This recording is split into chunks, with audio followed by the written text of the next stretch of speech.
अब एक और बड़ी खबर इस समय मैं आपको बता देता हूं, यह भी फारस की खाड़ी से आ रही है। फारस की खाड़ी में इस समय दरअसल 30 ऐसे प्रमुख बंदरगाह हैं जहां महायुद्ध का साया इस समय मंडरा रहा है। अमेरिका और ईरान के बीच बढ़ते तनाव में फारस की खाड़ी में लगभग 20 से 30 प्रमुख बंदरगाहों के संचालन पर संकट खड़ा हो गया है। हॉर्मुज के प्रवेश द्वार पर स्थित ईरान का सबसे रणनीतिक और सबसे बड़ा बंदरगाह है बंदर अब्बास। बंदर अब्बास यानी शाहिद रजाई पोर्ट इस वक्त सबसे अधिक निशाने पर बंदर अब्बास ही है। इसके अलावा खर्ग आइलैंड जो प्रमुख तेल और तेल का टर्मिनल है, फिर उसके थोड़ा और आगे जाइए तो बुशहर एक महत्वपूर्ण पोर्ट है ईरान का। दुनिया का जो सबसे व्यस्त बंदरगाह है जबेल एली, ये दुबई का है।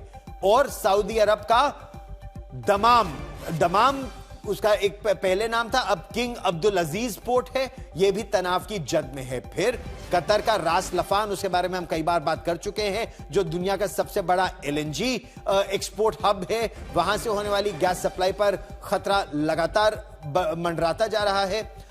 इससे आपको पता चलता है कि ईरान ने साफ कर दिया है कि अगर बंदर अब्बास पर खतरा हुआ तो फिर सऊदी अरेबिया के पोर्ट भी सुरक्षित नहीं रहेंगे। अगर खर्ग को खतरा हुआ तो चाहे कतर हो, चाहे ओमान हो, चाहे संयुक्त अरब अमीरात हो, कोई भी बंदरगाह सुरक्षित नहीं रहेगा। इस पूरे क्षेत्र में सबसे ज्यादा बंदरगाह यूएई के पास है, वो मतलब 6 से 8। यूएई, संयुक्त अरब अमीरात बेहद महत्वपूर्ण, ईरान उसके पास भी 6 से 8 है। सऊदी अरब के जो बड़े बंदरगाह हैं इस तरफ वो 3 से 5 है, लेकिन रेड सी में भी सऊदी अरब का वहां से भी उनका तेल निकल सकता है, बाहर निकलने का रास्ता वहां से भी उनके पास है। अगर होर्मुज का रास्ता पूरी तरह से बंद होता है तो इराक का कस्र जैसे आप है, या कुवैत तो उसका शुएबा पोर्ट जो है, शुआइबा, वो वहां से होने वाला व्यापार पूरी तरह से ठप हो जाएगा और इन देशों को बहुत ज्यादा नुकसान होगा। फिर यूएई की जैसे हम बात कर रहे थे, वहां का जबल एली, या फिर अगर ईरान की बात करें तो बंदर अब्बास,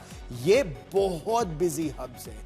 ग्लोबल सप्लाई चेन के लिए एक तरह से डेथ वारंट साबित हो सकता है, क्योंकि यहां से आवाजाही बेहद महत्वपूर्ण है।